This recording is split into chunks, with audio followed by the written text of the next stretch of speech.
ठीक है, हम स्टडी करने जा रहे हैं ओके साइको एनालिटिकल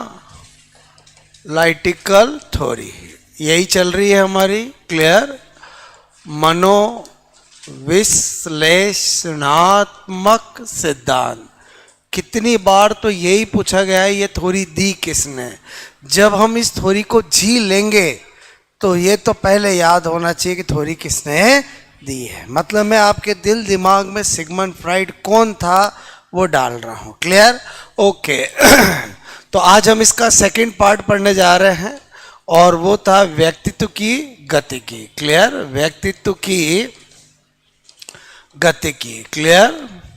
यानी kinematics of personality. Clear? Kinematics okay of personality. बस मुझे सुनना है और लॉजिक समझने हैं। क्लियर? कि क्या बताना चाह रहा था और क्या क्या क्वेश्चंस बनेंगे। क्लियर? ओके। तो व्यक्तित्व की गतिकी काइनेमेटिक्स ऑफ पर्सनालिटी में सिगमंड फ्राइड ने तीन अलग अलग चीज़ों का इसके अंदर इन्वॉल्वमेंट किया। वो तीन चीज़ें क्या थी? एंजाइटी। सिगमंड फ्राइड ने कहा मैं अपने तरीके से बताता हूँ एंजाइटी क्या होती है, कितनी टाइप की होती है और कौन सी एंजाइटी कब होगी। बोलो क्लियर? ओके। तो इसमें बोलो तीन चीज़ों का वर्णन किया।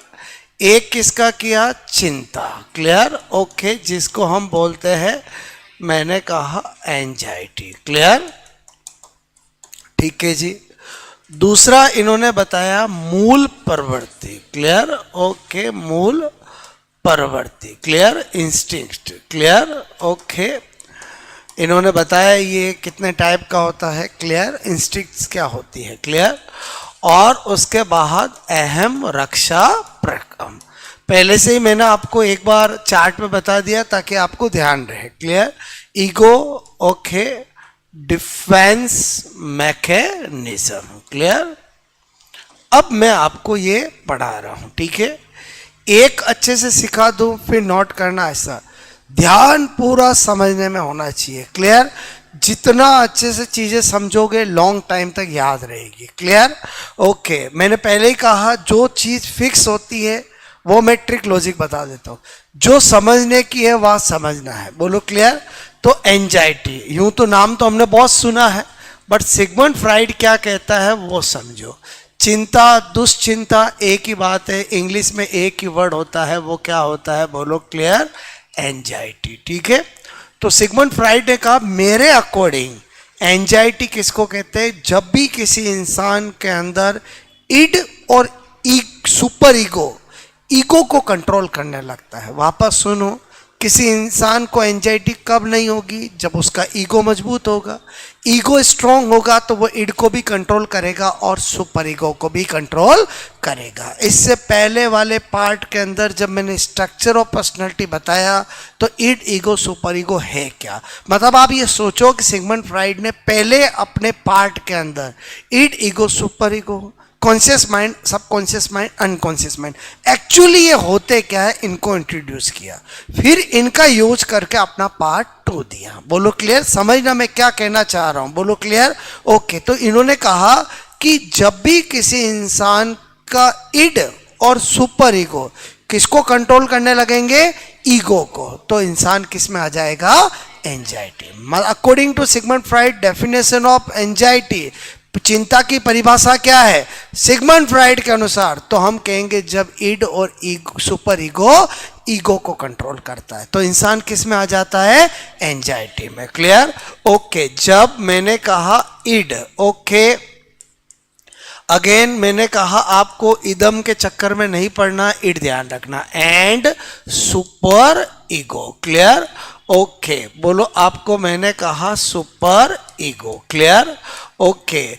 बोलो ईगो को, क्लियर? ओके, को कंट्रोल, क्लियर? कंट्रोल, ओके, नियंत्रित मैंने कहा, क्लियर? करे तो व्यक्ति किस में आ जाएगा? एंजाइटी में। लाइन समझ में आई? बोलो आपको क्लियर? ओके। फिर इन्होंने कहा कि मैं क्या बता रहा हूं, चिंता के प्रकार। बोलो clear? Okay. Types of anxiety. Clear?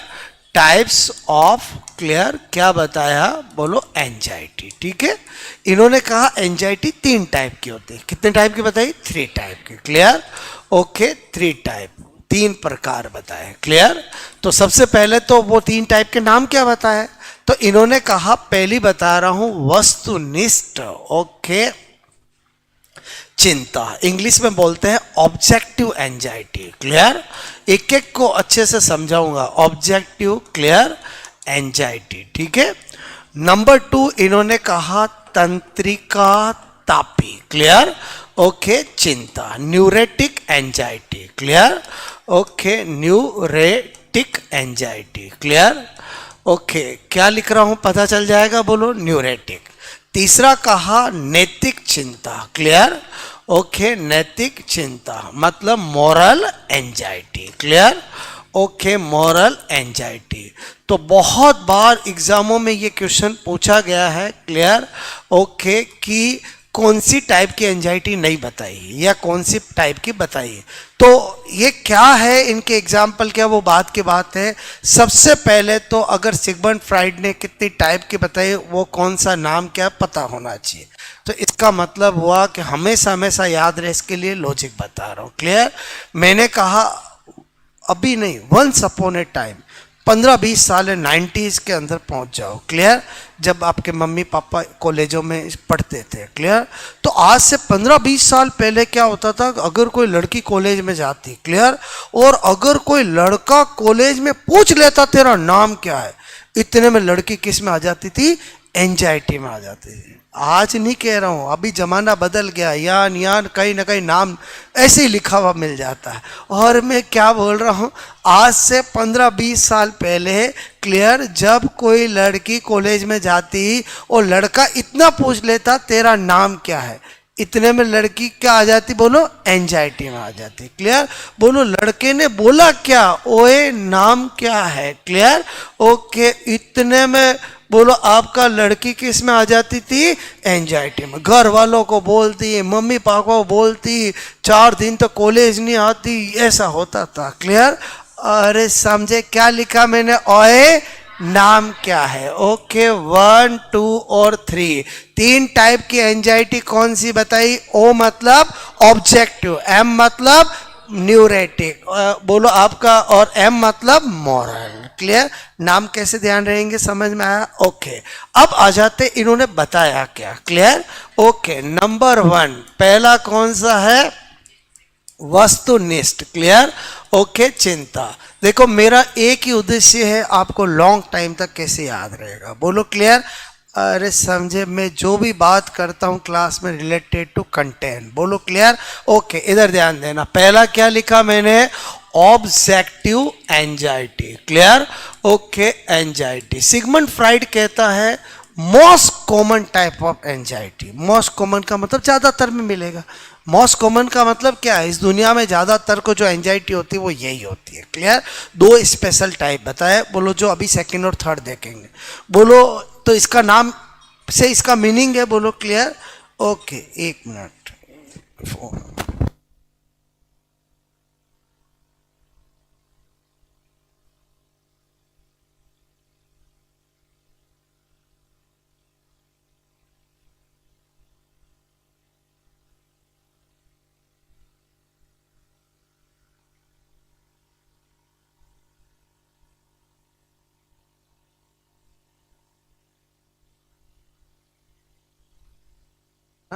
नाम में ही मीनिंग छिपा हुआ है।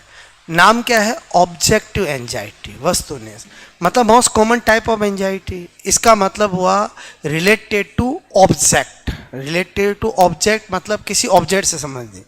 जैसे मैंने कहा कोई लड़की है, उसको छिपकली देखते ही परेशानी है, मतलब छिपकली से एंजाइटी है, बोलो क्लियर। बाथरूम में छिपकली मतलब जाऊंगी ही नहीं, बोलो क्लियर। ऐसे ही किसी को कॉकरोच से है, किसी को चूहे से है, किसी को किसी इंसान से है, बोलो क्लियर। मतलब वो सामने दिखा नहीं, एंजाइटी चालू। अच्छा, सिगमंड फ्राइड कहता है इस एंजाइटी में कोई दिक्कत नहीं, ऑब्जेक्ट हटाया, एंजाइटी खत्म। और समझे, छिपकली बाथरूम से बाहर, कोई दिक्कत नहीं। और समझे, बोलो क्लियर, मतलब नाम समझ में आया। नाम क्या है पहला? ऑब्जेक्टिव एंजाइटी, यानी एंजाइटी रिलेटेड टू ऑब्जेक्ट। बोलो क्लियर, वस्तुनिष्ठ चिंता, मतलब जो किसी, बोलो आपका ऑब्जेक्ट से संबंधित है। बोलो क्लियर। तो मैं यहां पर क्या लिख रहा हूं? बोलो क्लियर। ओके, इधर ध्यान देना। मैंने कहा सबसे पहले क्या लिख रहा हूं? बोलो clear. Okay, related to object. Clear. Okay, किसी, मैंने कहा ऑब्जेक्ट। क्लियर। ओके, बोलो वस्तु से संबंधित। क्लियर। ओके, जैसे वो ऑब्जेक्ट कौन कौन हो सकता है? अरे छिपकली, ओके, कॉकरोच, क्लियर, चूहा, ओके। अरे मैं वो एग्जांपल दे रहा हूं जिससे जनरली लोगों को एंजाइटी होती है, बाकी तो पर्सन टू पर्सन वेरी करेगा। क्लियर। कभी कभी कोई इंसान सामने आता, आपको देखते ही टेंशन आ जाती है और आपको मतलब उसको पसंद ही नहीं है उसको देखना। क्लियर। और जैसे ही वो हट जाता तो आपकी एंजाइटी खत्म। तो ऑब्जेक्ट कुछ भी हो सकता। मैंने मोस्ट कॉमन एग्जांपल लिखे हैं। क्लियर। कि किसी को अक्सर आप देखना, किसी को कॉकरोच से एंजाइटी है, कॉकरोच दिख गया मतलब उछलेंगे, कूदेंगे, हाय कॉकरोच और भगाओ कॉकरोच। बोलो क्लियर। ओके, तो पहला टाइप क्या है समझ में है? सिगमंड फ्राइड ने कहा ये most common type of anxiety. Clear. Okay, क्या लिख रहा हूं मैं? बोलो most, okay, common type, clear, of anxiety. Clear. Most common type of anxiety. Clear. यानी ऑब्जेक्ट रिमूव, एंजाइटी रिमूव। और समझे, ऑब्जेक्ट हटाते एंजाइटी खत्म। क्लियर। ये सबसे मैंने कहा सामान्य, क्लियर, ओके, प्रकार की चिंता है। क्लियर। इसमें सिगमंड फ्राइड कहता है 1% परेशान होने की जरूरत नहीं, इसको खत्म करना, हटाना हमारे हाथ में। बोलो क्लियर।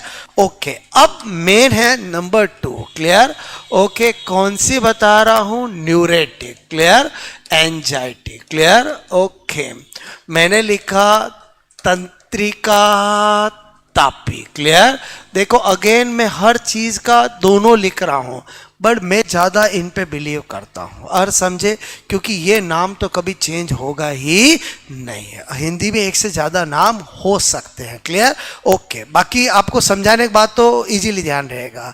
अब लोगों ने पूछा कि what is the meaning of न्यूरेटिक anxiety?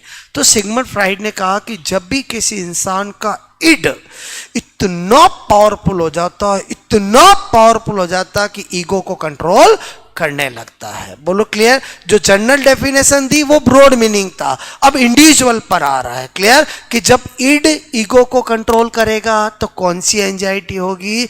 न्यूरेटिक। Clear. Definition क्या बोल रहा हूं? जब, ओके, इड, मैंने कहा ईगो को, ओके, कंट्रोल, बोलो करे, मेरे हिसाब से चलेगा, समझ आओगे। और control of ego by id. बोलो क्लियर। ओके, बोलो इड ईगो ऐसे लिखो और ऐसे लिखो, एक ही बात है, चलेगा? बोलो आपसे मैं कह रहा हूं। क्लियर। ओके, इसका मतलब इड क्या होता है अच्छे से समझा? किसी इंसान की अनवांटेड डिजायर्स, अतृप्त इच्छा है। बोलो क्लियर। सबकी कुछ न कुछ डिजायर्स होती है। बोलो किसी की पूरी होती है, किसी की पूरी नहीं होती है। क्लियर। उसमें कोई दिक्कत नहीं है, लेकिन उसकी डिजायर इतनी ज्यादा बढ़ गई है, उसके दिल दिमाग में उसको एवरी टाइम परेशान कर रही है। तो बताओ कौन किसको कंट्रोल करने लग जाएगा? इड ईगो को कंट्रोल करने लग जाएगा। क्लियर। ओके, तो इसका सबसे बेस्ट एग्जांपल है हिस्टीरिया। बोलो क्लियर। ओके, क्या लिखा मैंने? हिस्टीरिया। बोलो क्लियर। अब समझना हिस्टीरिया होता क्या है। क्लियर। पहले बताओ, इड ईगो को कंट्रोल करने लगे। इड क्या है मैंने अच्छे से समझाया। क्लियर। Unwanted desires. बोलो क्लियर। इड क्या है? Unwanted desires. मतलब पहला पार्ट ध्यान रखना है तो सेकंड पार्ट समझ में आएगा। क्लियर। ओके, क्योंकि उसमें एक्चुअली इंसान के माइंड में क्या होता है वो सिगमंड फ्राइड ने बताया। Conscious, subconscious, unconscious. Clear. Id, ego और सुपर ईगो, जब सबके अंदर होता है। क्लियर। ओके, तो अब ये क्या कह रहे हैं? जब इड ईगो को कंट्रोल कर रहे हैं। एग्जाम्पल मैंने लिखा हिस्टीरिया। क्लियर। अब हिस्टीरिया को समझना है तो हमें बोलो कंपेयर करना पड़ेगा एपिलेप्सी से। आपने अपनी लाइफ में कभी मिर्गी नाम की चीज सुनी है? और कॉमन नेम मिर्गी एपिलेप्सी, इंग्लिश में बोलते हैं एपिलेप्सी, क्लियर, जो कि एक वास्तव में नर्वस डिसऑर्डर है। बोलो किसी को भी एपिलेप्सी होती है तो बचपन से होती है, जिसके अंदर उसको दौरे आते हैं, कन्वल्जेंट आते हैं, फिट्स आते हैं। बोलो क्लियर, जब फिट्स आते हैं तो पता ही नहीं होता है, बाथरूम में जाएगा फिट्स आ सकते हैं, रोड पे है तो फिट्स आ सकते हैं, और उसको यही नहीं पता होगा मैं कैसे गिर रहा हूँ, सिर पे भी चोट लग सकती है, बोलो दांत जुड़ जाते हैं तो जीभ भी कट सकती है। बोलो क्लियर, ये होता है एपिलेप्सी, क्लियर। अब एक होता है हिस्टीरिया। हिस्टीरिया मतलब नाटक। बोलो clear, just symptoms equal to epilepsy. बोलो क्लियर, लेकिन रियल में एपिलेप्सी नहीं है। बोलो क्लियर। तो अब सपोज दैट कोई घर वाले किसी लड़की को या लड़के को लेके गए डॉक्टर के पास, क्लियर, ओके, कि भाई हमारे बच्चे को आजकल दौरे आ रहे हैं, क्लियर। अब डॉक्टर्स कुछ क्वेश्चंस पूछेगा, क्लियर, क्योंकि उसको ये कंपेयर करना है कि इसको एपिलेप्सी है या हिस्टीरिया है। मतलब आप समझ के मैं हिस्टीरिया बताना चाह रहा हूं, क्लियर। तो पहला क्वेश्चन होगा कि दौरे कब आते हैं? बोलो क्लियर, जब अकेला होता आते हैं कि घर वाले सब बैठे रहते तब आते हैं? बोलो क्लियर। अभी 2-4 बार आया, जब शाम को सब घर वाले इकट्ठे होते तब आते हैं, क्लियर, ओके। ये क्वेश्चन पूछ रहा है, सुन रहा है डॉक्टर और डायग्नोस करता जा रहा है कि एपिलेप्सी है या हिस्टीरिया। दूसरा क्वेश्चन होगा, क्या इसके दांत वांत भी जुड़ते हैं क्या? हाँ जुड़ते तो है, कभी कभी दांत जुड़ते हैं। तो कभी जीभ कटी है क्या? नहीं, आज तक नहीं कटी है। अच्छा, फिर बोलते हैं कि कभी ये एकदम दौरे आके गिरता है तो चोट वोट लगी है क्या? नहीं, चोट वोट तो नहीं लगी कभी, क्लियर, ओके। इसका मतलब डॉक्टर समझ जाएगा ये एपिलेप्सी नहीं है, ये हिस्टीरिया है। बोलो क्लियर, कि भाई उसकी इच्छा है, बोलो डिजायर है। अब डिजायर कुछ भी हो सकती है, जैसे मैं एक एग्जांपल लेके समझा रहा हूँ कि भाई उसको शादी करनी है और घर वाले उस पर ध्यान ही नहीं दे रहे हैं। मैं क्या कह रहा हूँ समझना, उसको क्या करनी है, उस लड़के या लड़की को क्या करनी है? शादी। बट घर वाले ना विचार कर रहे हैं ना ध्यान दे रहे हैं। बोलो क्लियर, ओके। जब घर वाले शाम को इकट्ठे रहते हैं तो वो लेके आता है क्या? कन्वर्जेंट, और दूर है, ओके। और समझे नहीं समझे? बोलो क्लियर। अब वो होता क्या है कि 4-5 बार वो ऐसे कर लेता है तो दुनिया को क्या लगता है, रियल में इसके अंदर तो कोई देवी देवता आ गए हैं या कुछ। और समझे मतलब मैं क्या कहना चाह रहा हूँ समझना, जितना भी इस दुनिया के अंदर कहीं पर भी कोई भी ऐसा करता है जो आपको लगता है ये क्या, इसको क्या कोई अंदर वो आ गया है कौन, एक्चुअली वो सब के सब हिस्टीरिया है। मतलब कब समझ रहे हो, इंसान कर कर के इतनी प्रैक्टिस हो गई है, इतनी प्रैक्टिस हो गई है, दुनिया को क्या लगता है कि रियल लगने लगता है, जबकि होता क्या है, वो नाटक है। बोलो नाटक मतलब समझ गए, हिस्टीरिया है। बोलो क्लियर, ओके। मतलब वो क्या होगा कि जो उसके अंदर का अनवांटेड डिजायर्स है, बोलो क्लियर, किसी को लगा था मैं दुनिया में भगवान बनूंगा, क्लियर, लेकिन पता चला भगवान तो बनते ही नहीं है ऐसे। बोलो क्लियर। अब दुनिया मुझे कैसे भगवान मानेगी? अरे समझ गए नहीं समझ गए? बोलो क्लियर। वो दुनिया के सामने कुछ ऐसा करेगा जिससे दुनिया उसको भगवान मानने लगेगी। बोलो क्लियर। ऐसे उसको अपने मन का डिजायर है अंदर खतरनाक कि मुझे शादी करनी है। अब कैसे कहूँ, घर वाले तो कभी बात ही नहीं करते, तो क्या करेगा? समझ में आया? ऐसे 2 कन्वर्जेंट लाएगा, क्लियर, और एकदम ऐसे बोलो ऐसा करेगा, फिर घर वाले बोलेंगे बता तेरे क्या प्रॉब्लम है, फिर वो बोल देगा शादी करनी शादी करनी। अरे समझ गए? बोलो क्लियर। मतलब वो अनवांटेड डिजायर को कैसे शो कर रहा है, समझ में आया? बोलो ओके। तो ऐसे 2-4 बार होगा तो फिर घर वाले बात करने लग जाएंगे, क्या पता इसकी शादी कर दे, ये प्रॉब्लम खत्म हो जाएगी। और समझ गए? बोलो क्लियर। एपिलेप्सी और हिस्टीरिया में यही डिफरेंस है। एपिलेप्सी में जब भी दौरे आते हैं, बोलो कभी भी आ सकते हैं, रोड पे भी आ सकते हैं, बस में भी आ सकते हैं, बाथरूम में भी आ सकते हैं। नंबर 2, एपिलेप्सी में जब भी दौरे आते हैं अधिकांश से जीभ कट जाती है। बोलो क्लियर। जीभ क्या हो जाती है? क्योंकि उसको खुद को होश आवास होता ही नहीं, या वो पागल थोड़ी है जो जीभ काटेगा। और समझे, या तो वो खुद ऐसे करके बैठा है। और समझे? बोलो क्लियर। एपिलेप्सी में अक्सर इंजरी हो जाती है क्योंकि गिरेगा तो उसको खुद पता नहीं रहेगा, और यहाँ तो खुद अरे आराम से गिर रहा है। अरे समझे नहीं समझे? बोलो क्लियर। तो एपिलेप्सी नर्वस डिसऑर्डर है, ओके। और हिस्टीरिया क्या है? न्यूरेटिक एंजाइटी। मतलब हिस्टीरिया एक्चुअली उसके अंदर का अनवांटेड डिजायर। देखो मैंने अनवांटेड डिजायर में एक से ज़्यादा एग्जाम्पल देने की कोशिश की है, ने केवल शादी का कह रहा हूँ। बोलो क्लियर? मैंने एक और एग्जाम्पल भी दिया और भी कोई हो सकता है। क्लियर? अरे समझे नहीं समझे? बोलो क्लियर? किसी का अनवांटेड डिजायर थी मुझे नेता बनना है, अब उसका कोई भाषण सुन ही नहीं रहा है। बोलो क्लियर? अरे समझ गए नहीं समझ गए? तो वो ऐसा कुछ करेगा कि 15-20 मिनट तक ऐसा बोलेगा जोर जोर से, और दुनिया हाथ जोड़ कर उसकी बात सुनेगी। इसका मतलब वो उसकी अनवांटेड डिजायर है जिसको वो दुनिया के सामने कहना चाह रहा है। यूं कोई सुन नहीं रहा है तो वो उसके सुनाने का तरीका है। बोलो क्लियर? तो इसी को कहते हैं न्यूरेटिक एंजाइटी। मतलब ये एक दिन नहीं, बढ़ती बढ़ती इतनी बढ़ जाती है कि उसके ईगो को कंट्रोल करने, क्योंकि जब तक ईगो मजबूत रहेगा उस अनवांटेड डिजायर को बाहर आने नहीं देगा। और समझे, मन में सोचेगा शादी करनी है, लेकिन ईगो कहेगा घर वाले क्या सोचेंगे, नहीं कहना है। बोलो क्लियर? अरे खुद की बात खुद थोड़ी कहते हैं। मतलब ये कौन कहेगा? ईगो। किसको? ईड को। और उसको शांत रखेगा। बोलो क्लियर? और जब कौन मजबूत हो जाएगा? ईड। और वो ईगो को कंट्रोल करेगा। और वो कैसे शो करेगा? समझ में आया? तो आई थिंक आपको हिस्टीरिया वर्ड समझ में आया। Hysteria is a example of न्यूरेटिक anxiety. Clear? Okay, अब आ जाता हूं नंबर 3। कौन सा? अब नाम समझ में आ रहा? बोलो आपको clear? Okay, moral anxiety. Clear? Okay, moral मैंने कहा एंजाइटी। ठीक है? बोलो क्या बोला मैंने? नैतिक। ओके, चिंता। क्लियर? सिगमंड फ्राइड कहता है इसका मीनिंग क्या है? जब सुपर ईगो ईगो को कंट्रोल करे। और समझे? बोलो क्लियर? ओके, जब मैंने कहा super ego. Clear? Okay, super ego ego को क्या करे? कंट्रोल। क्लियर? ओके, करे, तब कौन सी एंजाइटी होगी?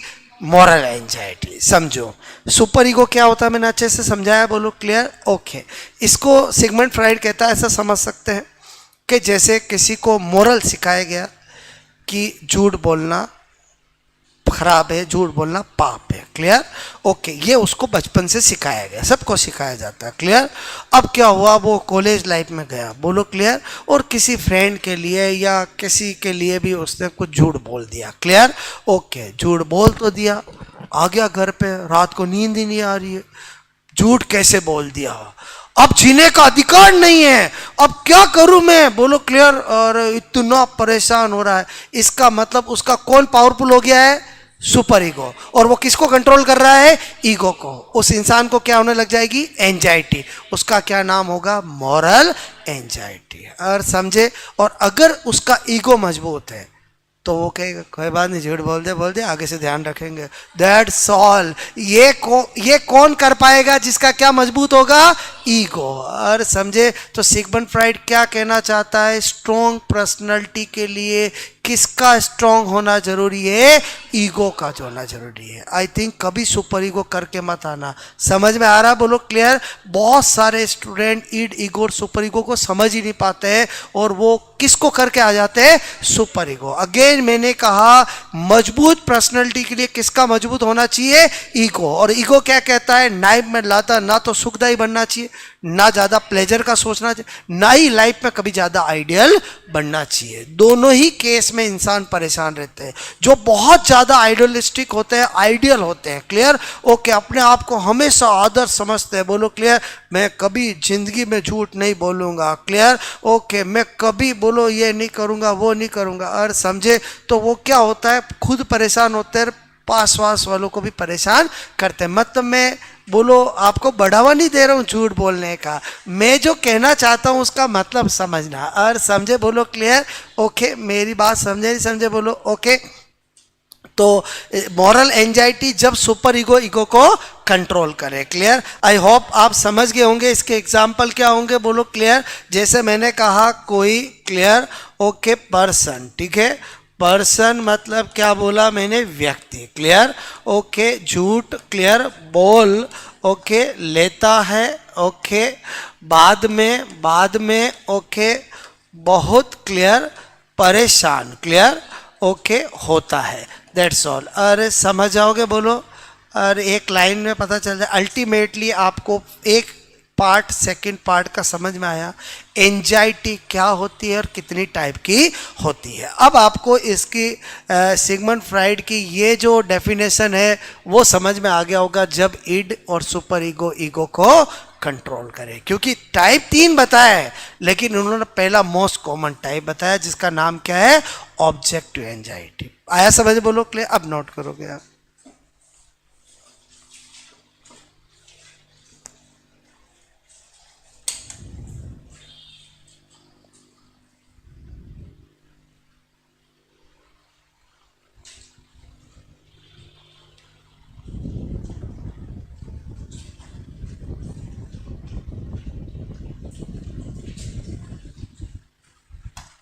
हाँ ठीक है, यहाँ से स्टार्ट किया मैंने व्यक्तित्व की गति की, यही से है। क्लियर। पहले ही मैंने रूपरेखा बना रखी है, 3 पार्ट बताने हैं मुझे। क्लियर। ओके। क्योंकि जब सिगमंड फ्राइड थ्योरी इतनी इंपॉर्टेंट है, इतने क्वेश्चंस आते हैं, तो हम उसको सिस्टमेटिक पढ़ने हैं। बोलो clear. Okay.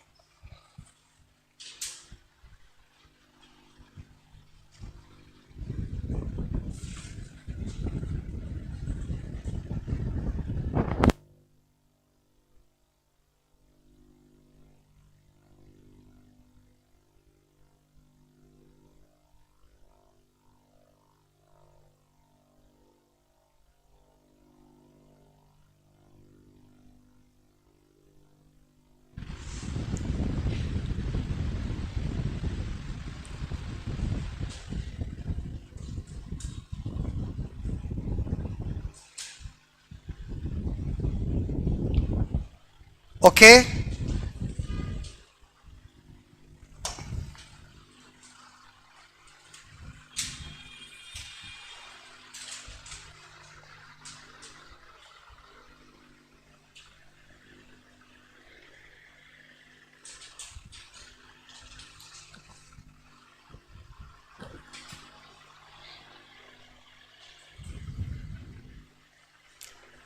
What is the meaning of anxiety, समझ के बोलो आपको। If id and super ego control, okay, id ego. Clear. If ego control by id and super ego. Clear. अरे चलेगा ये जो लिख रहा हूं मैं, बोलो clear. Id ego super ego, यही वर्ड दिमाग में रखो। बोलो क्लियर। ये इदम अहम ये सब गलत कराने वाले हैं। बोलो क्लियर। ओके।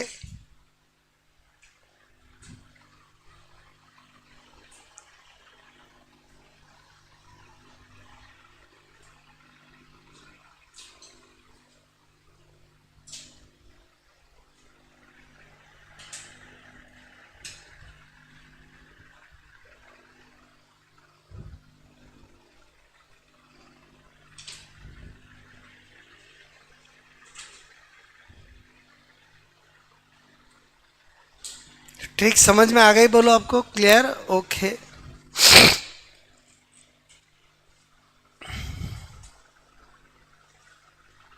ठीक है।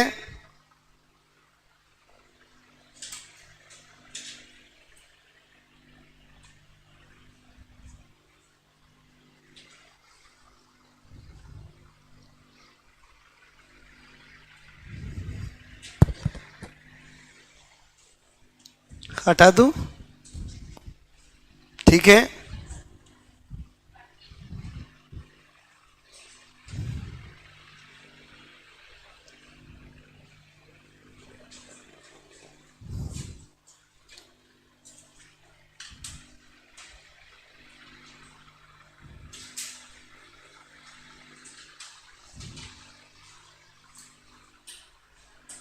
ठीक है।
ऑब्जेक्ट समझते बोलो क्लियर।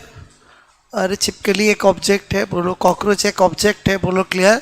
ओके, आपको इनके नाम से पता चल रहा होगा कि सिगमंड फ्राइड खुद एक साइंस का पर्सन था। और समझे बोलो क्लियर। तो उसने जो ऑब्जेक्टिव वर्ड सुना समझ आया बोलो आपको clear.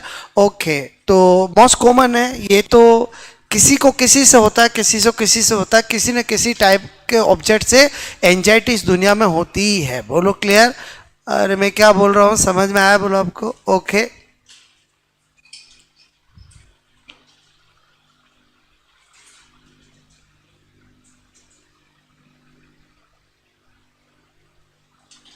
If ego control by id clear, चलेगा जब ईड ईगो को कंट्रोल करे बोलो क्लियर।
ब्रैकेट में क्या लिख दिया साइड में समझ के बोलो।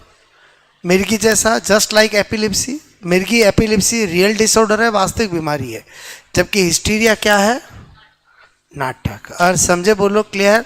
और नाटक बार बार करने से कैसा लगने लगेगा? रियल जैसा लगने लगेगा। मैंने आपको क्या कहना चाह रहा हूँ समझ में आया बोलो क्लियर। इसीलिए जिस दुनिया में जितने भी भोपा है, जितने भी करते हैं, वो सब के सब हिस्टीरिया है। और समझे बोलो क्लियर। मैंने क्या कहा समझ में आया बोलो आपको क्लियर।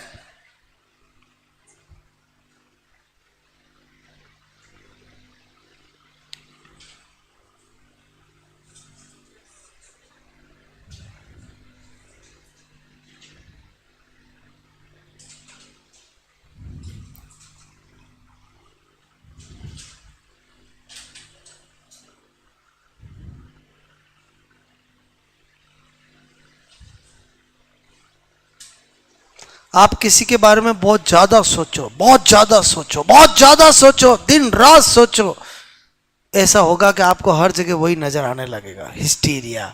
और समझ के बोलो क्लियर। मैं क्या बोल रहा हूँ, पानी पी रहे हो तो हिस्टीरिया वही नजर आएगा, खाना खा रहे हो तो, अरे समझे नहीं समझे बोलो क्लियर। दीवार पे देख रहे हो फोटो किसी और की दिख रहा है कुछ और, दैट इज कॉल्ड हिस्टीरिया। और समझे हुआ क्यों वो समझ में आया बोलो। इतनी ज्यादा सोच लिया, इतना ज्यादा अनवांटेड डिजायर कि अब आपको बोलो वही वो दिख रहा है बोलो क्लियर। तो ये क्या है? हिस्टीरिया बोलो क्लियर। ओके, सुपर ईगो ये वाला, ये मोरल तो नाम से पता चल रहा है, इसका नाम मोरल एंजाइटी क्यों रखा? इसमें एंजाइटी का कारण क्या है? अरे मोरल क्लियर समझ के बोलो। मोरल ही एंजाइटी का कारण है। और समझे बोलो क्लियर। ओके, उसका बहुत ज्यादा आइडियल होना ही एंजाइटी का कारण है। और समझे समझे बोलो क्लियर। जिसका ईगो स्ट्रांग होगा वो हमेशा एडजस्टेबल होगा, वो परिस्थितियों के अकॉर्डिंग काम करेगा। और जिसका सुपर ईगो होगा स्ट्रांग, उसको परिस्थितियों से कोई लेना देना नहीं है। बोलो कड़ाके की सर्दी पड़ रही है, बीमार हो जाऊंगा तो भी नहाऊंगा तो ही खाना खाऊंगा, पता चला कि ऐसा बीमार हो रहा खाना ही नहीं खा पा रहा है। अरे समझे नहीं समझे बोलो, ऐसा आइडियल किस काम का। अरे समझे नहीं समझे, होते हैं इस दुनिया में। मैं क्या बोल रहा हूँ बोलो क्लियर। ओके, वो खुद तो परेशान होते ही होते हैं, घर वालों को भी परेशान करते हैं। और समझे बोलो क्लियर। ओके, तो आई थिंक आ जाऊँ मैं सेकेंड पार्ट में। पहले बताओ आपको एक एंजाइटी दिल दिमाग में समझा, सिगमंड फ्राइड ने एंजाइटी को कैसे डिफाइन किया, कैसे टाइप बताया।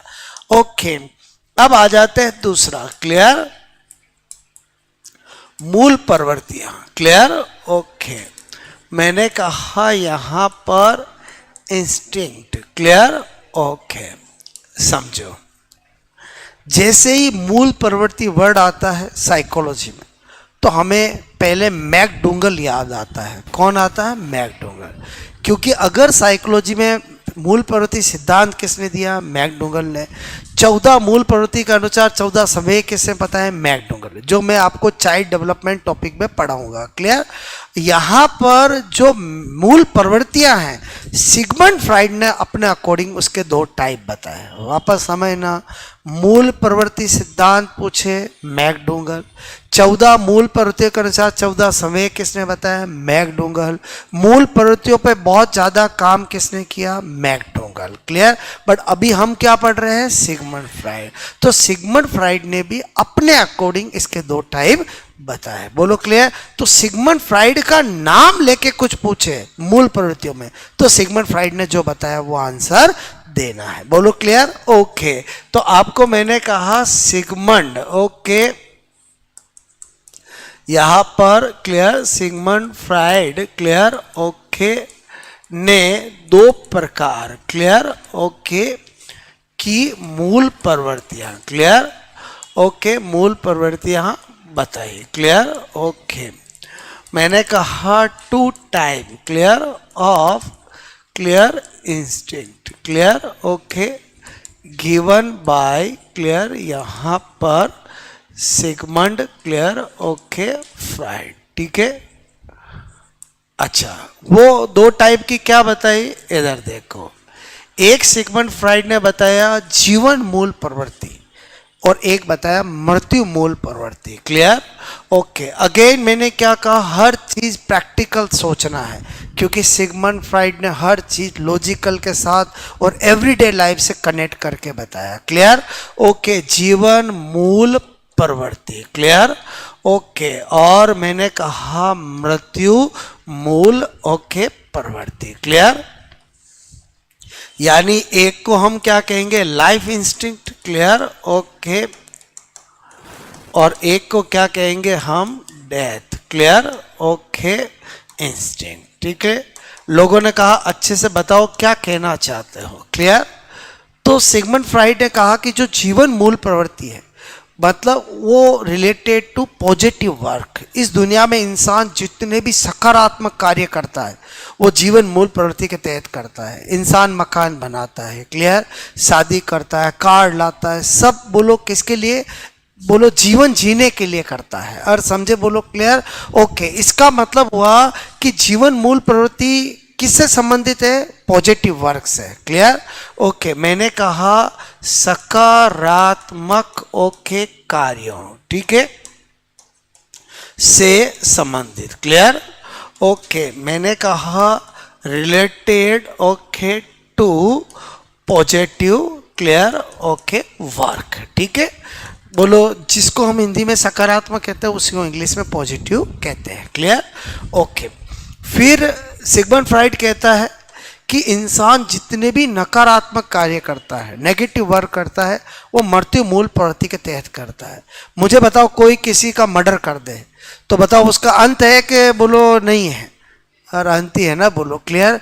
इसका मतलब होगा कि अगर कोई इंसान दीवार से अपने सिर फोड़ रहा है तो आपको इसका अंत आ गया है। और समझे, मतलब उसने कुछ ऐसा नेगेटिव वर्क कर दिया जिससे उसको लगता है अब मुझे जीने का अधिकार नहीं है। बोलो क्लियर। तो 2 तरह की मूल प्रवृत्तियां बताया, एक रिलेटेड टू पॉजिटिव वर्क है और एक related to negative work, clear, okay. नकारात्मक मैंने कहा कार्यों से संबंधित, क्लियर, ओके, संबंधित, क्लियर। मैंने कहा related to negative work, clear, okay.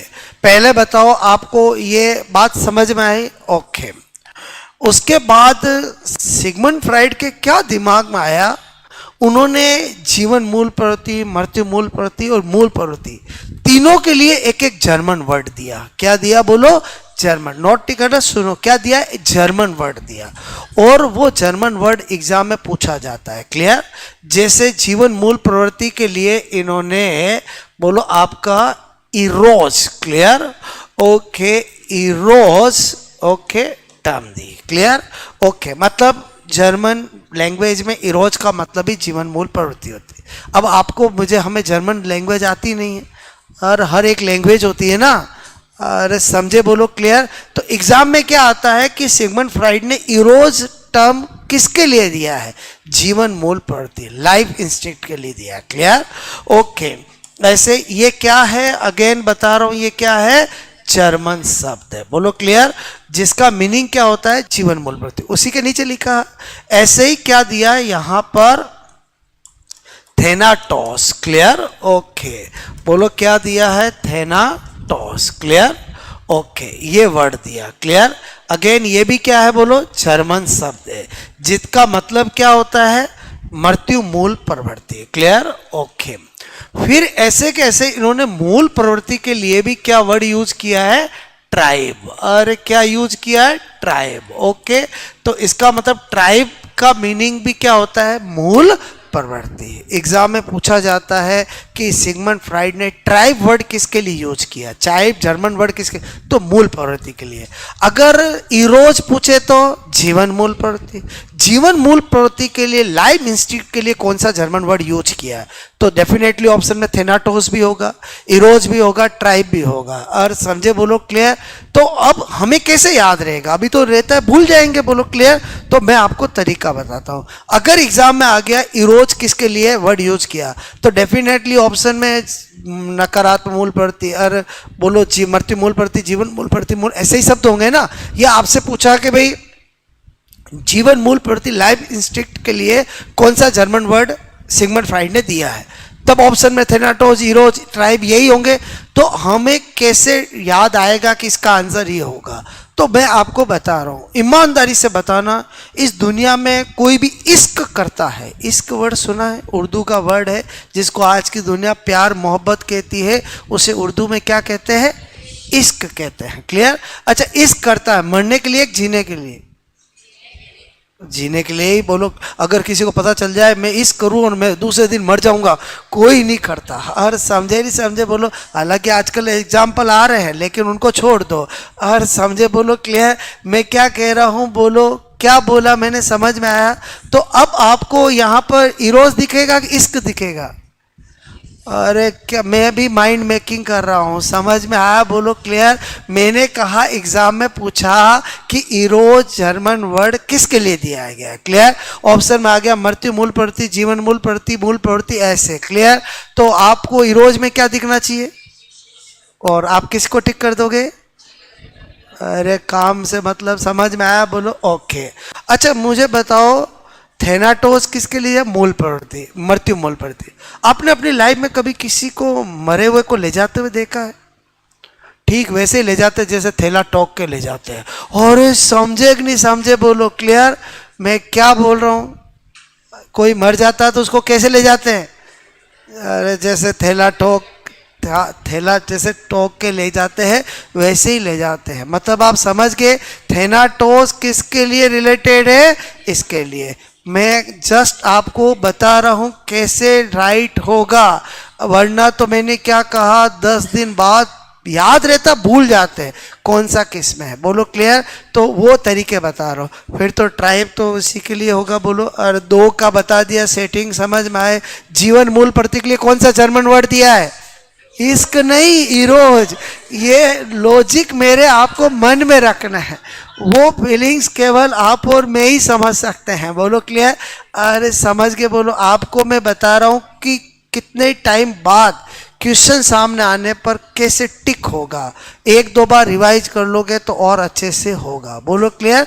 Okay, तो आई थिंक सेकंड लॉजिक समझ में आया। बोलो मूल प्रवृत्ति। अब जरूर हम स्पेशल नोट जरूर ये लिखेंगे, ओके, फ्यूचर के लिए, कि मूल प्रवृत्ति सिद्धांत। ओके, सिद्धांत अगर पूछे तो उसका आंसर क्या होगा? मैकडोगल। क्लियर? ओके, बोलो एक चीज मैंने कहा 14, ओके, मैंने कहा मूल, ओके, मैंने कहा 14 संवेगों। क्लियर? संवेग मतलब इमोशन। क्लियर? ओके, के 14 मैंने कहा मूल प्रवृत्तियां। क्लियर? ओके, मूल प्रवृत्तियां। ओके, बोलो क्लियर? प्रवृत्तियां। क्लियर? ओके दी, वो भी कौन होगा, मैकडोगल। देखो ये चीज आगे अगले टॉपिकों में आएगी, बोलो क्लियर। अभी मैंने क्यों लिखा कि अगर आपको इंस्टिंक्ट प्रिंसिपल किसने दिया तो मैकडोगल। 14 इमोशंस की 14 इंस्टिंक्ट्स किसने बताई, मैकडोगल। क्योंकि मूल प्रवृत्ति पे काम ही ज्यादा किसने किया है, मैकडोगल। ये तो सिगमंड फ्राइड ने अपने अकॉर्डिंग इसके टाइप और बताया, वो हम सिगमंड फ्राइड में पढ़ रहे हैं।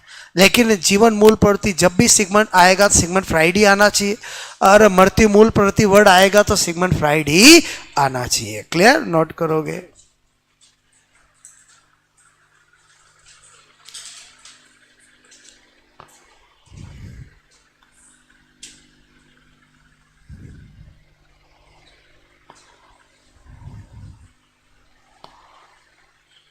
इनका मीनिंग समझ में आया, सिगमंड फ्राइड ने किस सोच के साथ ये वर्ड यूज किए, life instinct and death instinct. Clear, जीवन मूल प्रवृत्ति और मृत्यु मूल प्रवृत्ति। क्लियर,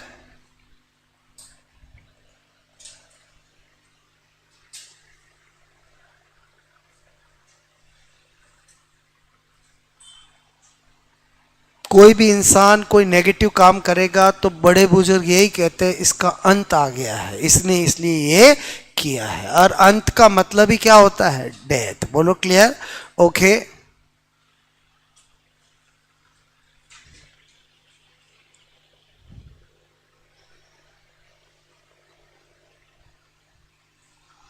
इरोज जीवन मूल प्रवृत्ति, और समझ के बोलो थेनाटोस। ठीक है,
तीसरा बताऊं, तीसरा क्या था, ईगो डिफेंस मैकेनिज्म। क्लियर, अहम रक्षा प्रकम। ओके, क्या पूछा जा सकता है, बोलो क्लियर। मैं काम की बात बताता हूं कि इसका मीनिंग पूछे तो ये रहा, इससे पूछे तो ये रहा, जर्मन वर्ड ये रहा, बोलो ये देके ये पूछे। Clear, okay. और ट्राइब वर्ड किसके यूज किया, मूल प्रवृत्ति के लिए। Clear, okay. ये तो आप लिख लोगे instinct principle. Clear, okay.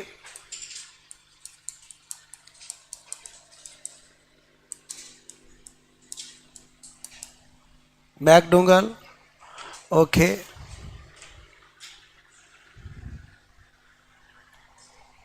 14 emotions की 14 होती है, जब चाइल्ड साइकोलॉजी में हम सारे, मैं याद करवाऊंगा आपको। क्लियर,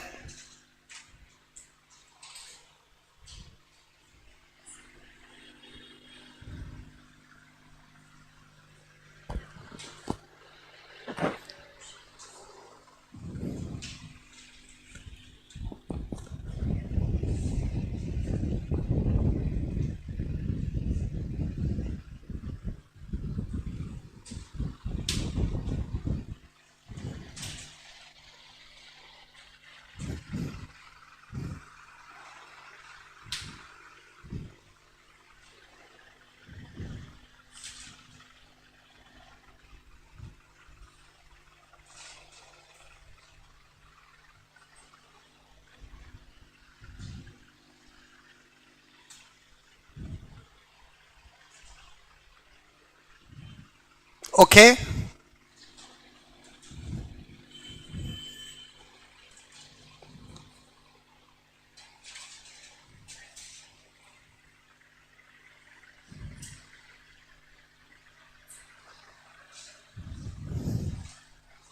तीसरा क्या है? अहम रक्षा प्रक्रम। क्लियर? ओके, मैंने कहा अहम रक्षा प्रक्रम। Clear? Okay, ego defence. Clear? Okay, mechanism. अब समझो, देखो, सिगमंड फ्राइड क्या कहता है कि बहुत सी बार इंसान अपने ईगो को मजबूत रखने के लिए कुछ बहाने बनाता है। जैसे मैं आपको बता रहा हूँ कि कोई स्टूडेंट बोर्ड में फेल हो गया, बोर्ड का एग्ज़ाम दिया था, फेल हो गया, मन में पता है पढ़ाई नहीं करी है इसलिए फेल हो गया, लेकिन दुनिया अगर उसको पूछती तो कहता है आपको तो फेल की पड़ी, मैं मरते मरते बचा हूँ, आपको पता कितना बीमार हो गया था मैं। बोलो क्लियर? ये तो ठीक है मैं एग्ज़ाम देने चला गया, वही बहुत बड़ी बात है। अब वो अगली बार उसको पूछेगा ही नहीं फेल क्यों हुआ। और समझे, that is called ego defence mechanism, अहम रक्षा प्रक्रम। और समझे, बोलो, नाम समझ में आया?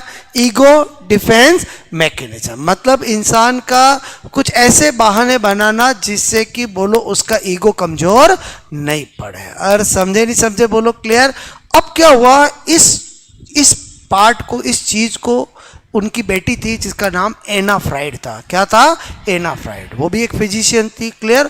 उसने बहुत आगे बढ़ाया और मैं आपको एडजस्टमेंट एक टॉपिक पढ़ाऊंगा, तो इस ईगो डिफेंस मैकेनिज्म में कितनी सारी चीज़ें आती है वो सारी पढ़ाऊंगा। क्लियर? चाहे वो आपका दमन हो, समन हो, विस्थापन हो, प्रतिस्थापन हो, बोलो तादात्म्यकरण हो, युक्तिकरण हो, प्रक्षेपण हो, सारे मेथड हैं इसके। क्लियर? जो मैं आपको उस टॉपिक में पढ़ाऊंगा। अभी मैं केवल मीनिंग बता रहा था, ईगो डिफेंस मैकेनिज्म का मतलब क्या होता है। क्लियर? ओके, इसकी नींव किसने रखी? सिगमंड फ्राइड ने। बाद में इसका और ज्यादा विस्तार हुआ। आपको नाम सब मैंने एक एग्जाम्पल दिया है। अरे क्या दिया? एक एग्जाम्पल। अब क्या होता है कि बहुत सारे अलग एग्जाम्पल के लिए इसमें भी अलग अलग मेथड है। बोलो क्लियर? बात समझ में आई? बोलो क्लियर? ओके, जैसे एक बैट्समैन है। क्लियर? ओके, उस आज चौके छक्के लग ही नहीं रहे। बोलो क्लियर? और बार बार बैट दिखा रहा है, मेरा बैट काम नहीं कर रहा है, बैट टूट रहा है। पता चला भाई तेरे से खुद से नहीं लग रहा है और अपना दोष किस पे डाल रहा है? बैट पे डाल रहा है। ये भी ईगो डिफेंस मैकेनिज्म है जिसको हम प्रोजेक्शन नाम देंगे, प्रक्षेपण नाम देंगे, अपना दोष किसी और पर डालना। और समझे नहीं समझे? Ego defence mechanism. क्लियर? समझो, किसी को बोलो मन में पता है अपने को डांस की ABCD नहीं आती है। क्लियर? कहीं किसी की शादी में गया, बोलो क्लियर, और उसको बोला कि डांस करो, वो यूं नहीं कह रहा है कि डांस नहीं करना या ना, आपका यार आंगन टेढ़ा मेढ़ा है, मैं नहीं करूंगा। बोलो क्लियर? मैं गिर जाऊं। मैं तो एकदम जहां पर फ्लोर होता है, जहां पर मस्त एकदम सपाट होता है, वहीं डांस करता हूं। ये क्या है? Ego defence mechanism. और समझे, नाच ना जाने आंगन टेढ़ा। बोलो क्लियर? इसका मतलब हुआ ये अपने आप में पूरा एक चैप्टर है जो हम एडजस्टमेंट में पढ़ेंगे। मैं अभी केवल वर्ड समझाना चाह रहा हूं, ईगो डिफेंस मैकेनिज्म। बोलो क्लियर? मतलब कुछ ऐसा कहना जिससे आपको ना तो कोई परेशान करे, ना कोई आपको आगे कुछ कहे। और समझे? बोलो क्लियर? ओके, बोले तो बहाना बना देना। बोलो क्लियर? ओके, तो मैंने कहा ईगो डिफेंस मैकेनिज्म कोई, क्लियर, ओके, ऐसा, ओके, बहाना बनाना। क्लियर? ओके, जिससे ईगो, क्लियर, ओके, बोलो मजबूत, क्लियर, ओके, रहे। ठीक है? यानी यहां पर किसका डिफेंस किया जा रहा है? ईगो का। और समझे, किसका डिफेंस किया जा रहा है? ईगो का। इसी को बोलते हैं ego defence mechanism. Clear? Okay, इसका आगे मैंने कहा वर्णन, क्लियर, ओके, एंड विस्तृत, क्लियर, रूप, क्लियर, एना फ्राइड, क्लियर, जो किसकी बेटी थी? सिगमंड फ्राइड, क्लियर, ने किया। बोलो क्लियर? ओके। अरे समझे, इसका आगे एक्सपांशन किसने किया है? एना फ्राइड ने। बोलो क्लियर? जो जिस टॉपिक में आएगा तब बताऊंगा। अभी मैंने आपको एक बार छोटा सा टेलर बताया, बोलो क्लियर, कि भाई ईगो डिफेंस मैकेनिज्म होता क्या है। इसके अंदर बहुत सारे मेथड होते हैं, टाइप होते हैं। बोलो क्लियर? ओके,